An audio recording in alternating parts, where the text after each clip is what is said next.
Creating an environment for success is all about winning. Find out more on 10 Tenets of Leadership.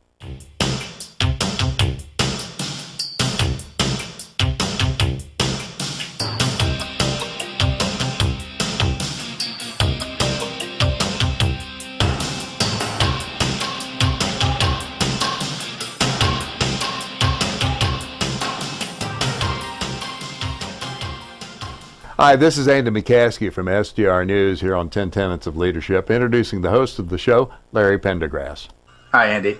Larry, we've got a lot going on here today because the whole purpose of developing an atmosphere of innovation, some of the topics we've talked about earlier, is helping people to be successful, helping the business to be successful, and what might just simply be called winning. That's exactly right. And this tenet is focused on the idea that that successful people tend to be happy, but it's not necessarily the other way around. You need, as a leader, primary responsibility is creating an atmosphere where people can win, and that means your choices on strategy. That means your choices on execution as well. So this is really a recognition that the business and the finances have to come first. That's right. Priority one has to be financial success. Whether you measure that in cash flow or in profit, your primary responsibility to all of your stakeholders is to be a financial success as a company. And so keeping that foremost in your minds and making sure that all of your employees understand that that's priority number one is important. All other things that your company can do, whether it is to give your customers the absolute newest products, or to help out your local society, your local community, all of these things start with a profitable company. You need to show that you are winning regularly. You need to focus on making sure that you have the right strategy, and that strategy then is supported by the right execution and the right structures that you've put in place in order to be successful. So it's also important for you to help an organization first gain clarity on what the issues are, then focus in on the most important things, and then have appropriate execution in order to be able to win. And I should say that you do, throughout this process, need to make sure that you keep all of the stakeholders in balance. And let's review those. There are 5 stakeholders that I think are appropriate to make sure you keep in mind. Yes, there certainly is the shareholder. And we've had a hyper focus on shareholders over the last, say, 20 or 30 years. But we need to make sure that we don't forget the other stakeholders in the organization. They are your employees, certainly, but they're also your customers and your vendors or suppliers, and the society or community at large.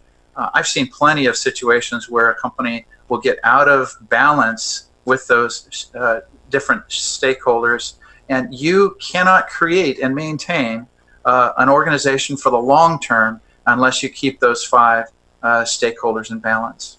What about the role of team activities and celebrations and this, quote, environment for success? Is that effective? Well, Andy, it's very important, I think, to celebrate successes. That's something I think that every leader needs to keep an eye toward. And it's very easy to not celebrate successes. And by the way, also mourn the passing of a project that didn't work out, etc., and still thank people for their efforts. It's important to do that. And we get busy, and sometimes we can forget. So it's worth calling out. But it's also important for us to not think that celebrations alone are really going to boost morale. I've certainly been in situations where morale was sagging, and one of the first things we think about are some of these easy patches. Let's have a celebration of some sort. Let's get together for a potluck or whatever it might be, whatever your particular organization considers a gathering for improving teamwork and morale.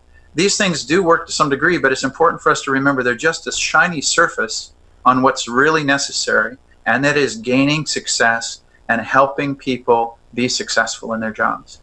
This has almost as much of a book following as the idea of innovation. What are some of the references that you've found valuable here on the notion of success and winning? Well, Andy, of course, success and winning starts with having a good understanding of what your strategy should be and how to execute. And we can talk for days about this, of course. Plenty of things have been written. But maybe I'll call out a couple that I find interesting in most recently. One of those that talks nicely about strategy that I enjoy is called Fail-Safe Strategies. This is written by Sayan Chatterjee. And this has a nice description of ways that you might think about your strategy differently. So that's certainly something to consider. And then in terms of execution, this is a great book here called Executing Your Strategy. And Executing Your Strategy is written by Morgan and others as well. Both great books I can recommend. So creating that important foundation for success and winning is actually a great introduction to what we'll be talking about next week on 10 Tenets of Leadership, anchoring, making sure that you're building on a strong foundation. Thanks for joining us, and we'll see you next time on 10 Tenets of Leadership.